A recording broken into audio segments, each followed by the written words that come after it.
Suara langkah kaki cepat di gang sempit. Napas turengenga. Sirena polisi sayup-sayup di kejauhan. Bayangin, lo lagi lari di gang sempit yang gelap, cuma diterangi lampu jalan yang kedap-kedip. Di belakang lo, suara langkah kaki lain ngejar tanpa henti. Keringat dingin bercucuran. Jantung lo rasanya mau copot. Ini bukan film.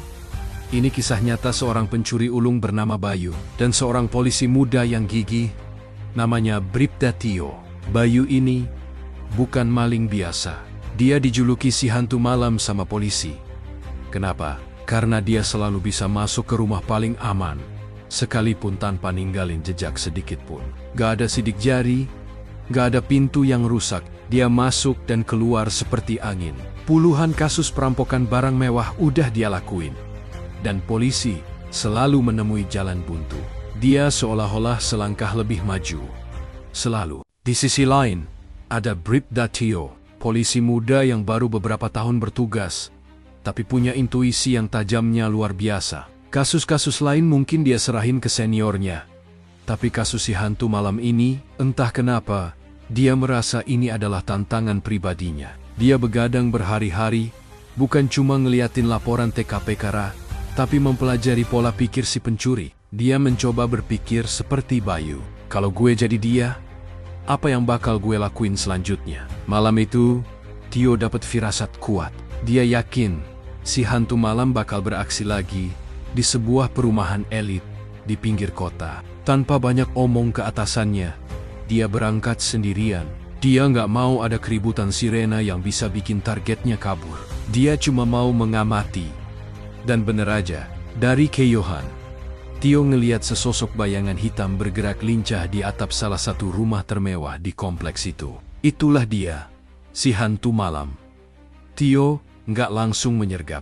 Dia tunggu dengan sabar, membiarkan Bayu masuk, dan menyelesaikan aksinya. Tio tahu, momen terbaik buat menangkapnya adalah saat dia keluar, saat dia merasa paling aman. Saat Bayu melompat turun dari balkon dengan tas penuh barang berharga, Tio langsung menyergap dari balik semak-semak. Kaget, Bayu langsung lari secepat kilat. Dan disinilah kayar-kayoron paling menegangkan dalam hidup mereka dimulai.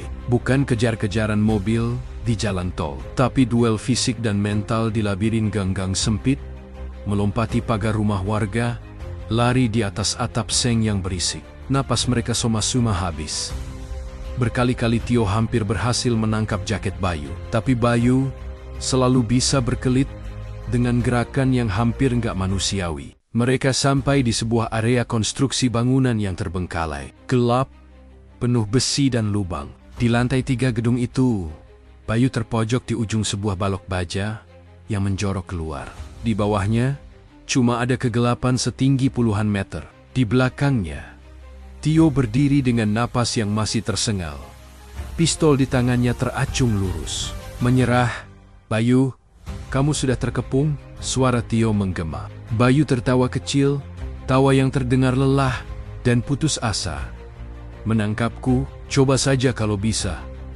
Dengan nekat, Bayu melemparkan tasnya ke arah Tio. Saat Tio refleks menghindar, Bayu menggunakan momen itu untuk berlari di atas balok baja yang licin itu, mencoba menyeberang ke gedung sebelah.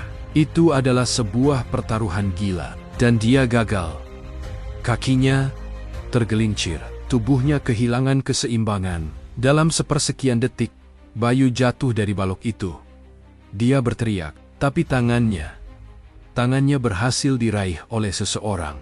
Bribda Tio, polisi yang selama ini memburunya, sekarang justru menahannya dengan sekuat tenaga agar tidak jatuh ke kematian. Otot lengan Tio terasa seperti mau putus. Wajahnya mengeras, menahan beban tubuh Bayu. Kenapa kamu menolongku? Tanya Bayu, bingung dan tidak percaya.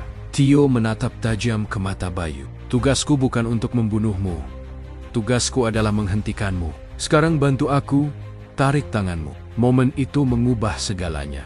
Bayu, si pencuri ulung, melihat kebaikan tulus di mata orang yang seharusnya jadi musuh bebuyutannya. Akhirnya, dengan sisa tenaganya, dia ikut menarik tubuhnya ke atas. Dengan bantuan Tio dia berhasil kembali ke tempat yang aman. Tanpa perlawanan, Bayu menyerahkan kedua tangannya untuk diborgol. Tidak ada lagi arogansi, tidak ada lagi perlawanan. Di tengah gedung tua yang dingin itu, sebuah kejahatan besar berakhir, bukan dengan peluru, tapi dengan sebuah uluran tangan.